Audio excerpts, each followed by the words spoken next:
예, 14기 김청욱이라고 합니다.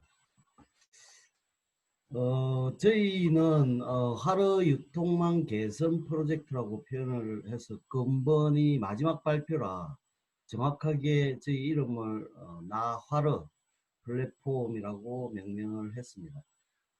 그리고 저희 팀은 저를 포함해서 강용우 원우 그리고 박기현 씨 그리고 김예린 씨가 참여를 하고 있습니다.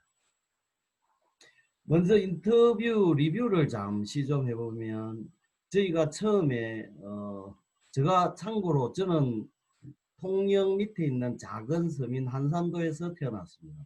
그래서 이 회, 바다 뭐 이런 것에 대단히 평소에도 관심이 있어 하는 그런 어떤 사람입니다. 그래서 저희 팀에서 처음에 생각한 게 부산 하면 바다라고 다 한국 사람들 누구나가 생각을 하고 있는데 그러면 부산 하면 회, 회는 왜 이렇게 회는 얼마나 사람들이 찾을까라고 1차 인터뷰를 한번 해봤습니다. 그래서 회 하면 떠오르는 지역이 부산이 50%라고 이야기를 했고 1차 인터뷰 결과 부산 하면 떠오르는 음식을 회라고 답변한 사람은 9%밖에 안 되었습니다. 이는 부산하면 떠오르는 음식이 돼지국밥이 82%입니다. 따라서 우리 지금 현재 우리나라의 대부분의 관광객 또는 뭐 기타 부산하면 바다라고는 생각하는데 배는 아니다라는 어떤 또 이상한 결론이 흘렀고요. 처음에 저희는 이 회를 왜 그럴까라고 하니까 비싸다라는 뭐 그런 것도 있었고 그래서 이걸 소비자가 좀 더 많이 먹을 수 있도록 하는 방법이 없을까를 가지고 사실은 처음에 고민을 했습니다. 그래서 소비자를 어떻게 하면 더 싸게 먹게끔 더 싸게 어떻게 어프로치를 할 거냐라는 그 포커스로 처음에 시작을 했습니다. 그런데 이제 이게 저희가 질문을 한 10가지 정도를 가지고 인터뷰를 했는데 생산자는 지금 현재의 어, 이제 가격을 낮춰야 되는데 소비자도 많이 늘리고 하려고 하면 가격이 처음에 눈에 들어와야 되는데 생산자를 보니까 지금 현재 매우 낮은 수준이라고 표현을 하고 있고 중간 또 물류 상인들은 또 최소 마진은 한 30에서 50% 40% 정도는 뭐 해야 되겠다 라고 하고 판매자 그러니까 횟집이나 소매상들은 이 가격 문제가 아마도 손님이 고깃집보다 적다라는 이야기도 있었고요. 그리고 또 연령대로는 20대는 가격 때문에 가는 횟수가 극히 적고 그리고 우리 또 30대는 약간의 분위기에 위주로 또 간다는 이야기를 했고요. 그런 40대는 또 맛도 있어야 되고 분위기도 있어야 된다. 50대는 뭐 거의 자연산 찾고 뭐 경제적 상황 때문에 자연산을 찾는 그런 어떤 위주였습니다. 지금 이제 이런 어떤 결과를 보니까 저희가 고객이라고 표현해야 될 곳을 어디를 포커스를 해야 되겠느냐. 처음에는 판매자한테 포커스를 했는데 이게 아니다. 이걸 어떻게 하면 생산자도 지금 낮은 수준이라고 해서 이 부분을 해결할 수 있고 또 중간 물류의 이 어마어마한 이 마진을 어떻게 해서 줄일까라는 요 포커스를 가지고 판매가 싸게 하면 많은 인원이 먹을 수 있지 않을까 여러 관광객들이 싸게 맛있게 먹을 수 있지 않을까라는 이제 판단을 하게 되었습니다. 그래서 2차 인터뷰 결과로는 생산자는 만든 게 없다고 하고 소비자는 너무 비싸서 못 먹겠다라고 하고 그러면 이게 왜 이런 게 발생을 하고 하는 걸까라는 걸 가지고 이제 저희는 부산은 바다다. 그리고 아까 전에 이 비싼 걸 저렴하게 공급을 하는 이런 어떤 부산은 해로 만들 해라는 생각을 가지게끔 만드는 그런 어떤 트렌드를 만들 수 없을까?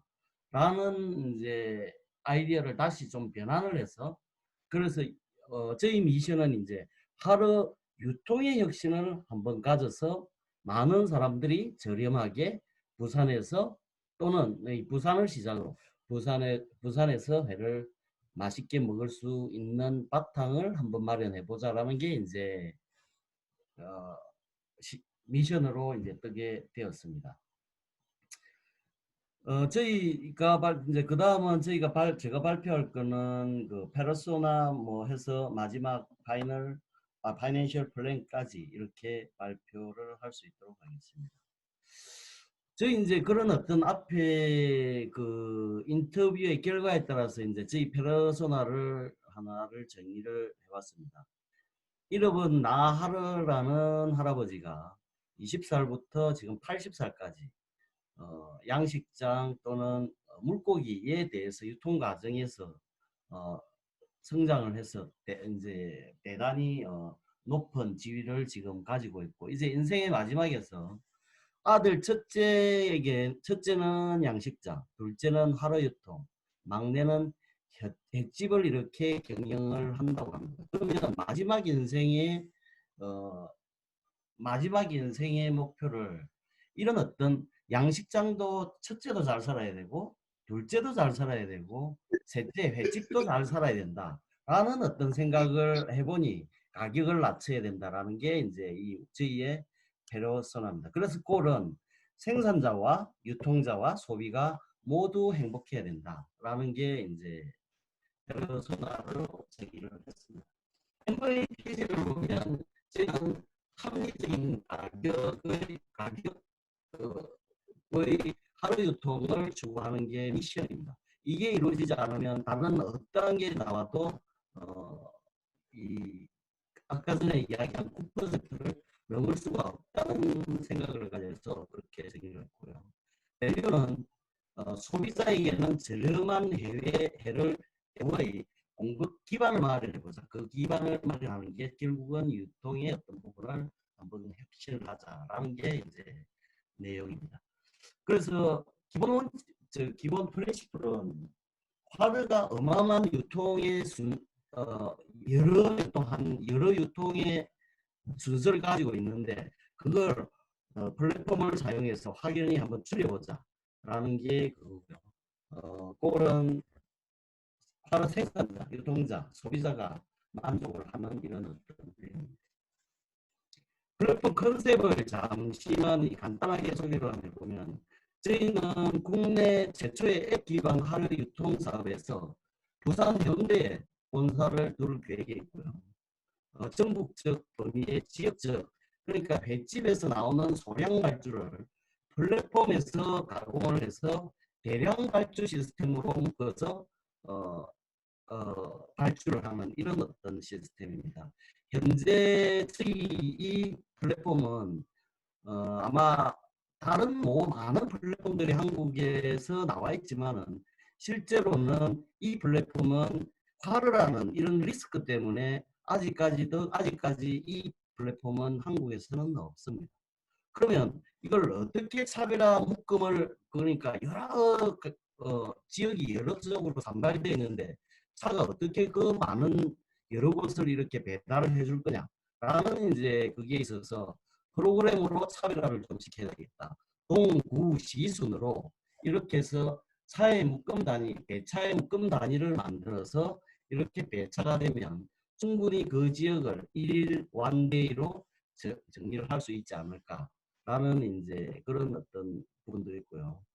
연관 사업으로는, 전방으로는 양식장에는 사료가 항상 들어갑니다. 그 사료도 아마도 지금 뭐 농협 이 정도 해서 여러 뭐 이렇게 들어가고 있고, 이런 부분들도 여기에 업데이트를 쳐서 어떻게 경쟁을 시켜서 더 낮게 받는 방법, 그리고 자연산, 뭐 계절산 이런 부분, 선어 이런 부분도 이 산업에 충분히 수평 산업으로 될 수 있을 것 같고, 구강 산업은 집 옆에 치킨집 하나, 김밥집은 많은데 왜 횟집은 없을까라고 제가 고민을 해보니까, 횟집은 회를 이렇게 하는 그런 기술들이 아주 높은 기술이라고 생각이 되어서, 또 이게 잘 가르쳐주지도 않습니다.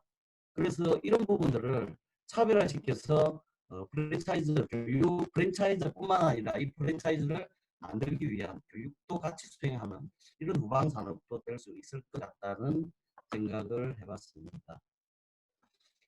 지금 현재를 보면 이게 지금 저희가 1차 미팅, 2차 그 인터뷰를 하면서 저 친구가 하루를 지금 생산을 하고 있고, 그리고 판매자는 저희 회사의 주요 그 횟집, 그러니까 단골 횟집으로 되어 있는 곳으로 가서 사장님과 인터뷰를 했고, 생산지는 친구인 사장한테, 생산하는 사장한테 바로 확인을 했습니다.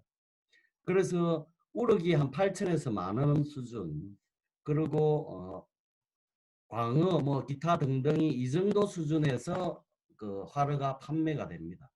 그런데 유통 마진이 우리가 먹는 유통은 대략 지금 아마 시장에 가서 사보시면 25,000원 합니다. 키로당.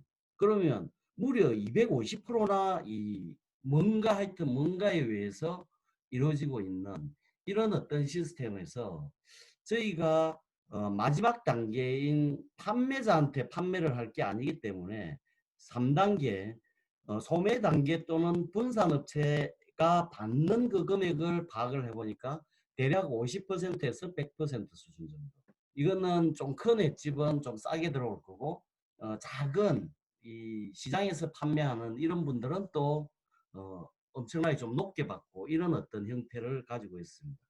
이 유통 마진을 어떻게 하면 줄여낼 수 있을까를 이제 고민을 좀 했습니다. 그래서 비즈니스 디자인은 생산지에서 판매지까지 최소 30% 이상의 유통 마진은 없애야 되겠다. 없애서 그걸 생산자와 그리고 소매자, 횟집이라고 표현해야죠. 횟집으로 뭔가의 이익을 넘겨서 결국은 소비자가 조금 더 싸게 먹을 수 있는 이런 방법으로 찾아보자라는 게 이제 기본 컨셉입니다. 그래서 요거의 핵심 키워드는 소량 물량을 묶어서 대량으로 발주를 하고 그걸 일일 배송 체계에 묶어서 배달이 될 수 있도록 하는 게 기본 컨셉입니다. 지금 이제 이 사업 전개 플로 차트를 한번 봐보면 화로 생산지가 있고 나화로 플랫폼이 있고 나화로 플랫폼이 최종 판매지에서 소량의 발주를 하면 나화로 플랫폼에서 묶어서 1톤 이상의 발주를 생산지에 줘서 이 생산지에 줘가지고 운송자와 계약이 되고 운송자가 바로 납품을 하는 이런 어떤 시스템입니다. 금액이 보시면 생산지 판매가가 8,000원이면 생산지에서 육지까지 올라오는데 킬로그램당 200원입니다. 이거는 확인을 다 했고요. 그리고 여기에서 제가 우리 플랫폼에서 주장하는 바 생산자가 15% 정도를 더 줘야 되겠다라는 어떤 이런 컨셉으로 15%를 하면 9,400원. 그리고 가드 1.76% 해서 9,569원. 그래서 그리고 부산으로 올라오면 회당 150만 원, 현재 79만 원 정도 합니다. 그런데 이 사람이 배송까지를 해야 되기 때문에 거의 2배 정도 수준으로 이거는 정의를 했고요. 그래서 회당 150만 원 수준. 그러면 판매 원가는 11,069원이 됩니다. 그래서 나화로 판매가는 11,655원. 이 판매가의 이 판가는 요 금액의 5%입니다. 저희는 요 금액의 5% 정도가 이 회사의 이익금이라고 보시면 될 것 같습니다. 그렇게 되면 결국은 옆에 잘 안 보이는데 생산자에게서는 15%, 오른쪽에 보시면 잠시만요. 예.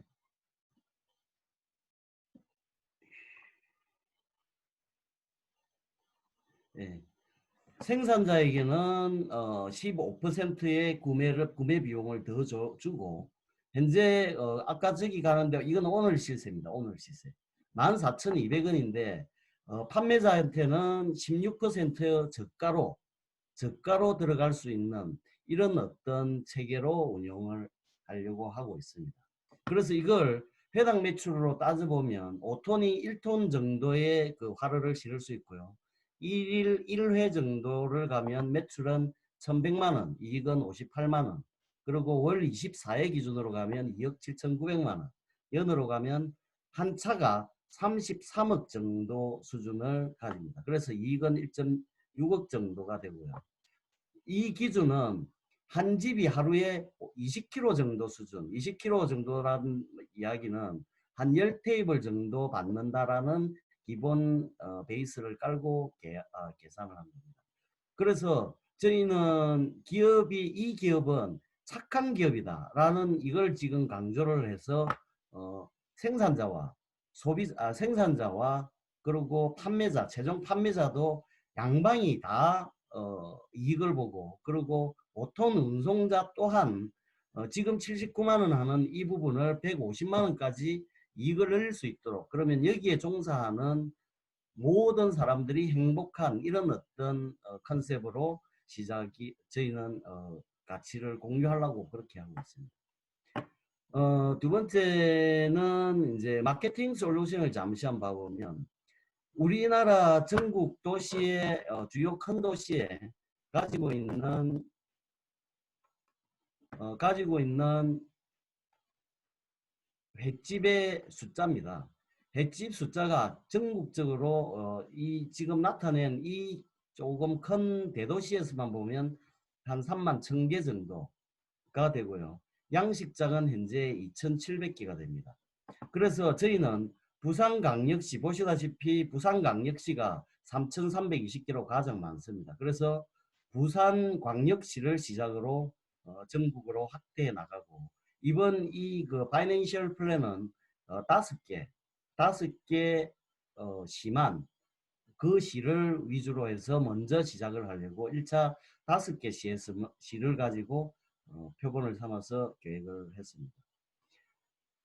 마케팅 전략의 다른 이 부분은 좀 다 정의를 조금 전에 뭐 시간 관계상 이 부분은 다 중간에 이야기를 된 것 같습니다. 특히 저희는 신선도, 화로 신선도 이런 부분들이 지금 현재 해치까지 가는데 4일 정도가 걸리는데, 이거는 1일 체제로 바꿔서 신선한 물고기를 공급할 수 있도록 하는 이런 어떤 부분도 있고요.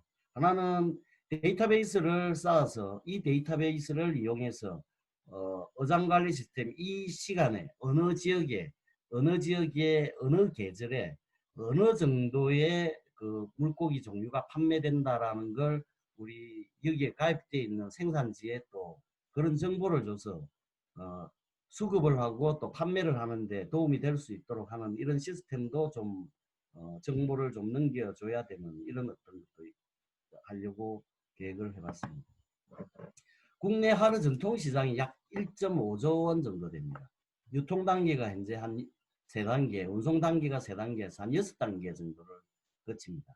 그런데 나하루는 운송 1단계, 유통 1단계에서 2단계로 확 줄여서 뒤에 587억 원 전국 5% 점유를 했을 때 전국적으로 5%, 그리고 5개 시에 17%를 했을 때 587억 정도가 나올 걸로 예상이 됩니다. 스와트 분석을 한번 해보면 뭐 여러 가지 강점과 기회들이 있지만은 무엇보다도 그 가격 운송기간 혁신이 저희는 혁신을 해야 될 것 같고요. 지역별 그리고 품목별 소형 운반업자와 마케팅 협력을 해야 되겠다라는 게 또 하나가 있고, 빅데이터 구축을 통해서 좀 더 많은 다른 사업 영역으로도 좀 진출을 해야 되겠다라는 그런 어떤 전략이 나왔습니다. 파이낸셜 플랜을 보면 이 사업을 하기 위해서 사전에 프로그램도 개발하고 시장 상세 분석도 해야 되고 조도 영업 그리고 거기에 따른 인건비 뭐 해서 한 8.6억 정도가 들어갈 걸로 예상이 됩니다. 그래서 이걸 저희 이제 그러면 플랫폼으로 돌려서 손익분기점이 도대체 어느 수준인가라고를 계산을 해보니까 5톤차 그러니까 1톤 정도를 하루 1톤을 유지하는 5톤차 4대 분량이 4대가 하루에 월 24회를 한 대가 월 24회를 가면 이 회사는 손익분기점에 들어오고요. 매출은 139억이 그 손익분기점입니다. 횟집은 207개 점포가 일일 20kg 정도 사용되는 207개 정도가 그 손익분기점의 고객 확보 숫자고요. 그리고 부산을 놓고 보면 4개 구 정도 지역입니다. 한 개 구에 50 그 횟집 정도를 포지셔닝 한다라는 계획을 가지고 4개 구 정도를 우리 고객으로 잡아야 이 사업은 굴러갈 수 있다고 판단이 됩니다. 거기에 따른 변동비와 고정비를 해서 이 부분을 CVP 돌려보면 한 138억 정도가 나옵니다.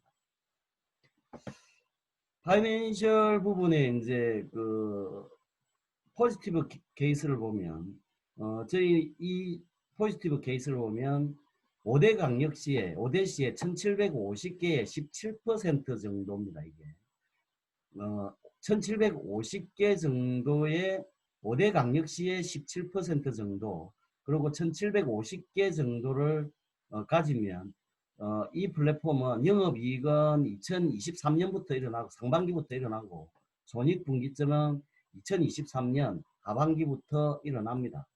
이 부분은.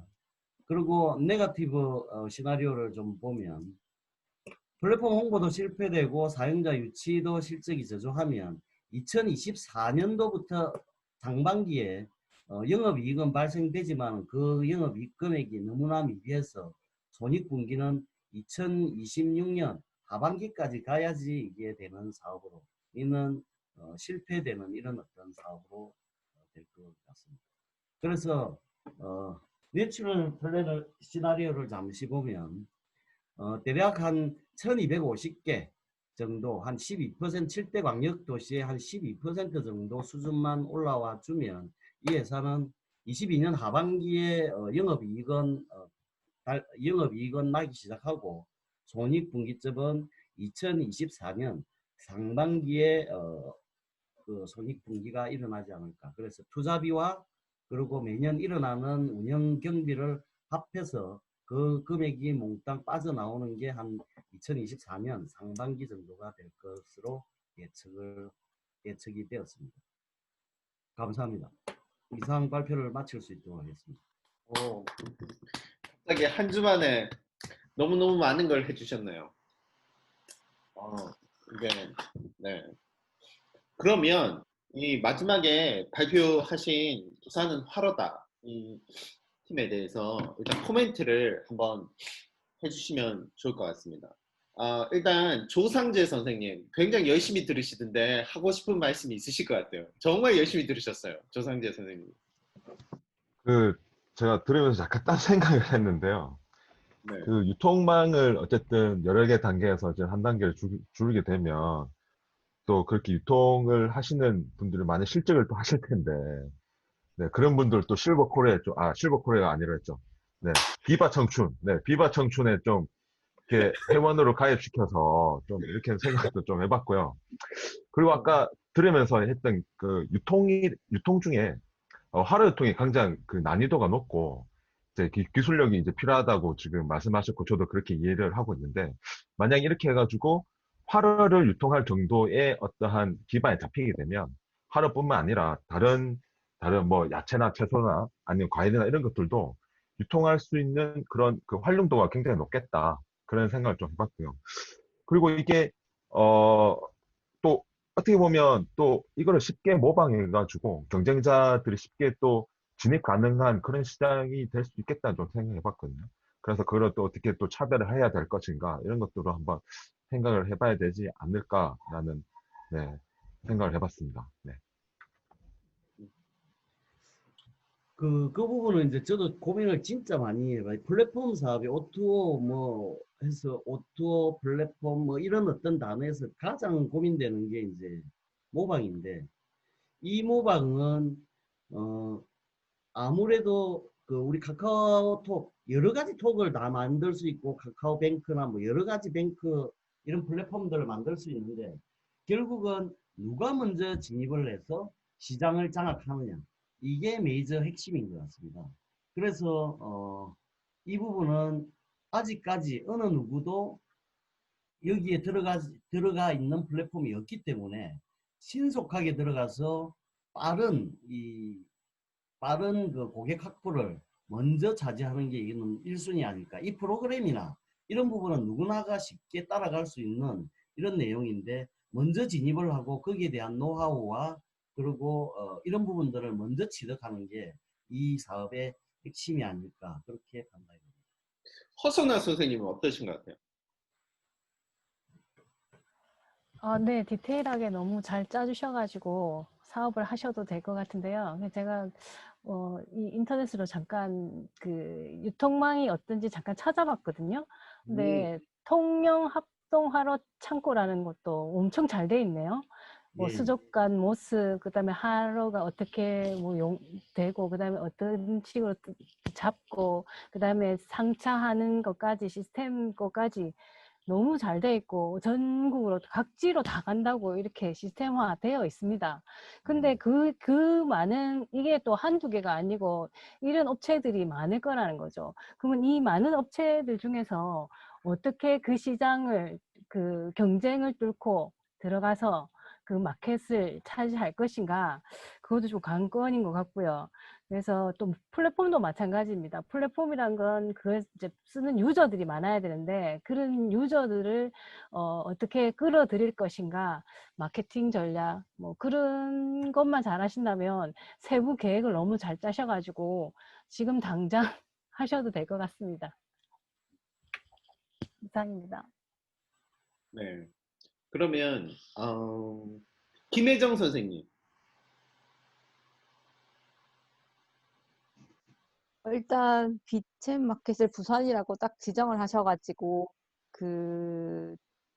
처음에 이렇게 그 집중 공략해가지고 사업을 진행하시는 것 같아서 그런 부분이 좋은 것 같고요. 처음부터 너무 크게 단위를 잡으면 생물이라서 사실 좀 유통하기가 힘들 것 같은데 일단은 타겟을 좀 잘 잡으신 것 같다는 생각이 들었고, 초기 투자 비용이 그 파이낸셜 플랜상에서 8.6억이 든다고 되어 있는데 사실 저희 시장과는 다르게 너무 초기 투자 비용이 많이 드는데 수익은 2023년이나 2024년 돼서 그러니까 손익이 그때 나오기 때문에 거의 한 2, 3년 정도를 8.6억을 이렇게 묻어둔 상태에서 진행이 돼야 되는 사업인 것 같아서 저는 약간 간이 작아서 선뜻 도전하기도 힘든 사업인 것 같은데 그 자본이 많으신 분을 하거나 아니면 은행에서 아까 돈을 빌리시는 그런 투자를 잘 받으시면 아직은 아무도 하고 있지 않은 사업이기 때문에 1번으로 들어가신다면 좋은 사업이 될 거라고 생각합니다.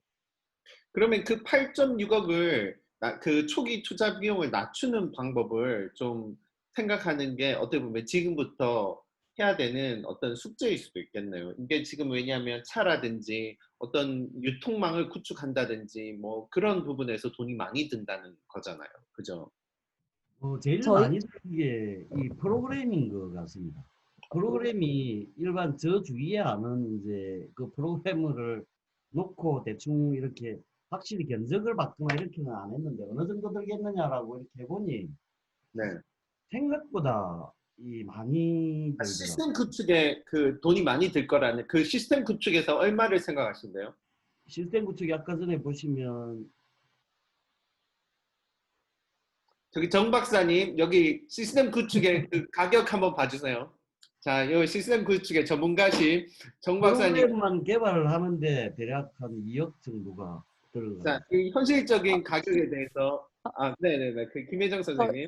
저희도 이 앱 개발 때문에 저희도 비용을 알아봤는데 네네. 저희 다른 김주영님께서 알아보셨을 때 1억 정도를 든다. 뭐 대부분의 앱을 개발하는데 1억이 든다고 했는데 앱은 개발자를 쓰지 않고 대부분 외주를 준다고 하더라고요. 어떤 특정 업체에 한 번만 지정해서 쓰고 그 얘는 유지 비용만 들게 이렇게 한다고 해서 그렇게만 해도 반 정도 50%가 지금 비용 책정하신 데서 줄일 수 있을 거라고 생각합니다. 저는 전문가는 아니지만 1.6억이 되가 그러면 전문가적인 입장에서 이제 정 박사님께서 이제 그 필드에서의 이거 시스템 개발과 어플리케이션은 대충 어느 정도 선에서 이제 할 수 있다는 걸 이제 말씀해 주실 겁니다. 자, 정확하게 백단에서 그 시스템을 그러니까 서버를 운영하고 서비스를 원활하게 하는 백단에서의 그 비용은 차치하고 앱 개발을 제대로 구축을 하고 만들고 하는데 3엠먼스 적어도 1년 동안 그냥 서비스 이거 백단 그러니까 서버나 뭐 그런 그 나중에 발생하는 운영 비용을 제외하고 말씀하신 것만 해도 6개월에서 한 12개월 잡으면 최소 6천에서 1억은 네, 정도 될 것 같거든요. 물론 그 이후에 이제 서버나 운영비에 대한 부분들은 일단 거기까지 이제 정확하게 좀 말씀드리기가 그러면 한 최소 6천, 그다음에 보통 한 1억 정도. 그 김혜정 선생님께서 말씀하신 것처럼 그 정도 된다는 거죠. 김혜정 선생님 또 다른 뭐 코멘트가 있으신 것 같은데, 그 정도 된다. 그러면 이제 거기서 이제 한 1억, 1점 몇억 정도 이제 세이브 할 수 있는 거네요. 네. 교수님 거기에 저희 그분은 대략 한 1억을 예측을 했는데 이제 네. 서버 뭐 이런 어떤 장비들이 들어와야 되기 때문에 그거 한 배수 정도는 잡아야지 어떻게 사업이 운영될 거다라고 해서 거기에 장비비를 좀 넣어놨습니다. 네, 알겠습니다. 조희재 선생님은 이거 들으시니까 어떤 것 같아요? 이게 정말 부산과 관련된 컨텐츠라 그 비즈니스라 아마 다들 관심이 되게 들으실 때 되게 집중해서 들으셔서 저도 집중하면서 들었습니다. 네. 뭐 앞에 말씀하신 것처럼 부산이라는 한정된 이제 지역이 가장 메리트가 있는 것 같고 부산의 노하우로 인해서 이제 전국적으로 할 수 있는 그런 마음을 가지면 이 사업도 뭐 어쨌든 가족끼리 할 수 있는 같은 독점이고 서로 윈윈할 수 있는 그런 업종으로 참 좋지 않겠나 생각이 들고 소비자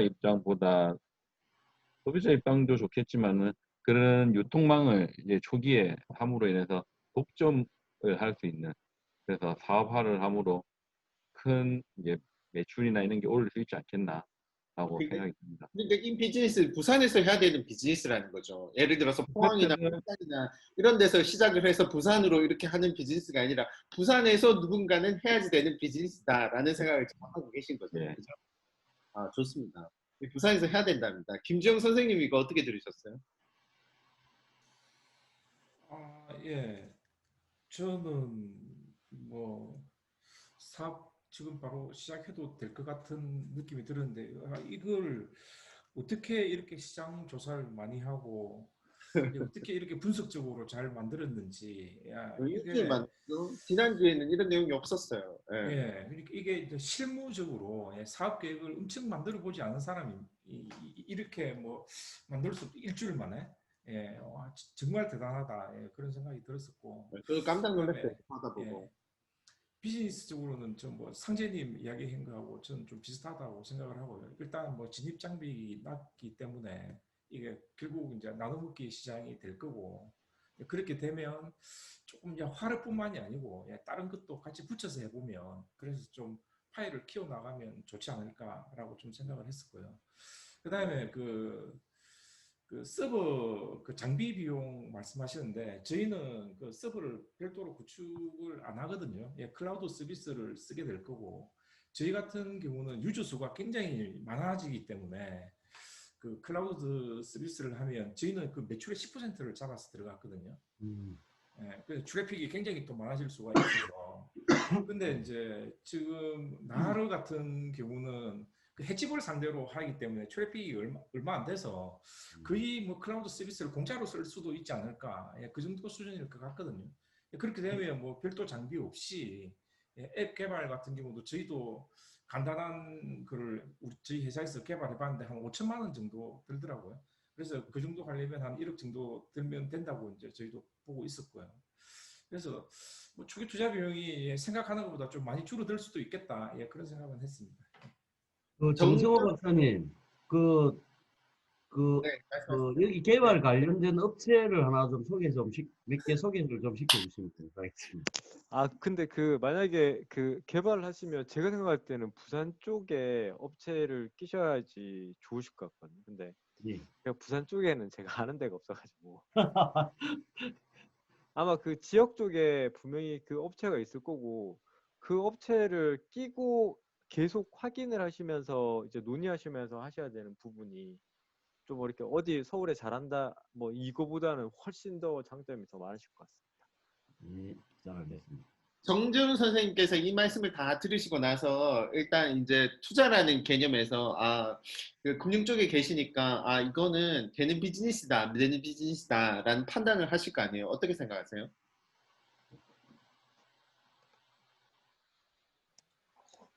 예, 저는 사실 초기부터 네.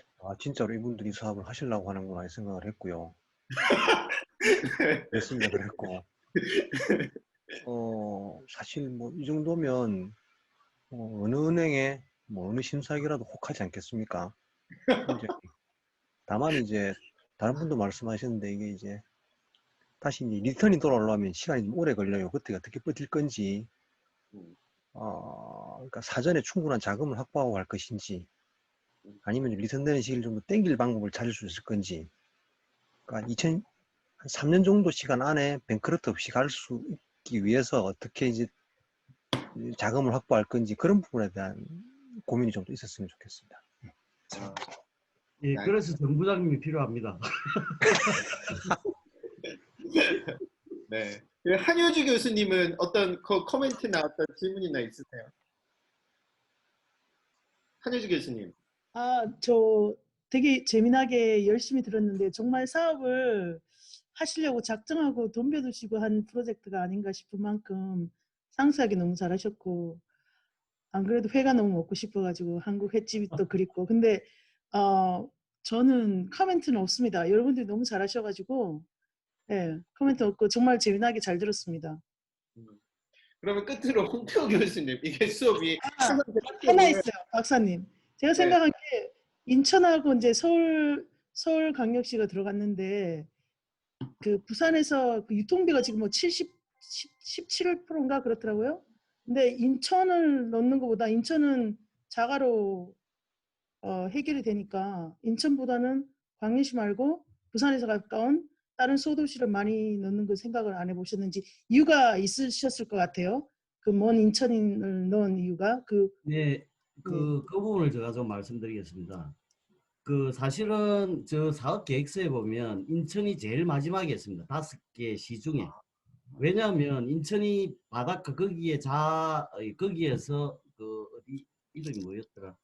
거기에서 이 자체적으로 공급이 잘 되고 있는 걸로 알고 있습니다. 그런데 그 물고기의 원천이 어디냐 하면 결국은 남해 양식장입니다. 그 물고기의 원천이.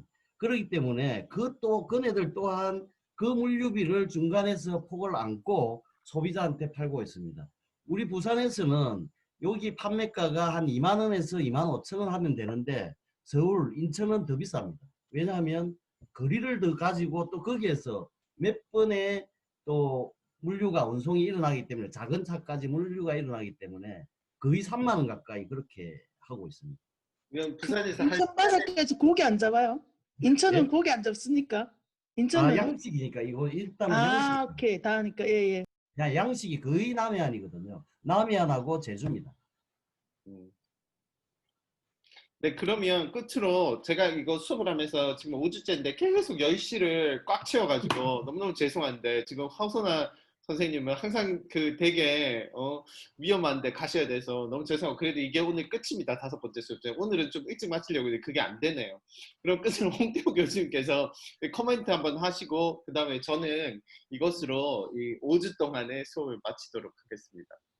네. 4분 남았는데 굉장히 부담스럽네요. 들으면서 이제 크게 두 가지 생각했는데 우리 연구실 제자가 통영에서 수산물 유통을 하는데 코로나로 너무 호황이라서 휴학을 거의 하고 있거든요. 그러니까 논문을 못 쓰고 이제 포기했어요. 그러니까 그 얘기는 뭐냐면 집에서 시켜 먹는 유통을 하는데 이제 식당을 안 가니까 그리고 이제 얌테이블이라는 수산물 전문 유통 홈페이지가 있어요. 거기를 통해서 이제 요즘 많이들 이렇게 주문을 하고 거기에 유통을 이제 이 제자가 하고 있는데, 근데 거기에 제가 아까 발표한 동안 보니까 회는 없더라고요. 이제 회까지는 안 되는데 요즘 뭐 새우에서부터 모든 게 다 요즘 우리나라 택배가 굉장히 발전되는 것 같아요. 근데 그런데 회가 추가될 수 있으면 좋겠다는 생각이 하나 들었고, 또 말씀하신 것처럼 광어는 제주도에서 많은 양을 이제 양식하고 있고, 우럭 같은 것도 이제 주로 다 우리 남해안 통영 쪽에서 양식하는데 거의 안 팔려가지고 막 홈쇼핑에도 나오고, 왜냐면 이제 우리가 횟집 같은 회식을 안 가기 때문에. 그래서 좀 그런 이 오늘 발표를 통해서 좀 그런 업종들이 좀 활기가 될 것 같은 생각도 기대가 되고요. 또 하나는 우리 대한민국 신지식인이라고 2호가 번개란 분이 계세요. 이제 고대 앞에 중국집 배달원인데 정말 얼마나 빠르냐면 짜장면 2개, 탕수육 하나 하고 전화를 끊으면 앞에 갖다 줘요. 그래서 번개고 대한민국 신지식인 2호로 됐어요. 아마 그분이 중졸이신가 뭐 그럴 거예요. 근데 그 영업 노하우가 뭐냐니까 점심시간에 시킬 음식들이 많으니까 짜장면과 탕수육과 짬뽕을 이렇게 한 차 싣고 고대 캠퍼스로 간대요. 그래서 전화를 받으면 바로 그 자리에서 점심시간에 양장피는 안 시키니까 짜장면하고 남으면 만두를 서비스를 준대. 그러니까 인기가 더 있으면 있지 없지는 않답니다. 그러니까 이제 우리도 그 아침에 제가 요즘 집에 많이 있으니까 쿠팡에 주문하니까 굉장히 일찍 오는 품목들이 있더라고요. 근데 또 어떤 건 마우스가 고장나서 시켰더니 11월 달에 배달된다고 문자가 와서 왜 그러나 지금 광저우 출발했대요. 중국산이니까. 그러니까 이제 오래돼도 되는 제품은 그렇게 늦게도 물류가 되고, 어떤 거는 뭐 몇 시간 만에도 해주는 그런 물류 유통망이 있는 것 같아요. 그래서 회도 미리 좀 출발해서 주문이 오면 가는 서비스도 좋지 않나 생각이 들어요. 어쨌든 기대가 많이 되고, 이게 좀 잘 돼서 우리 학생이 다시 좀 논문을 쓰고 졸업하기를 했으면 좋겠습니다. 그리고 이제 오늘 들어보니까 그 우리 박지혜 교수님 주도해서 수업이 너무 활기차게 잘 돼서 저도 정말 재밌게 시간 가는 줄 모르고 잘 들었습니다. 네, 이상으로 마칠게요. 감사합니다. 네, 수고하셨습니다. 일단 너무 이렇게 밤에 밤 7시부터 10시까지 5주 연속으로 이렇게 항상 시간이 거의 오버될 만큼 이렇게 해주셔서 감사하고요. 일단 기회가 되면 부산에서 한번 뵙도록 하겠습니다. 네, 수고하셨습니다.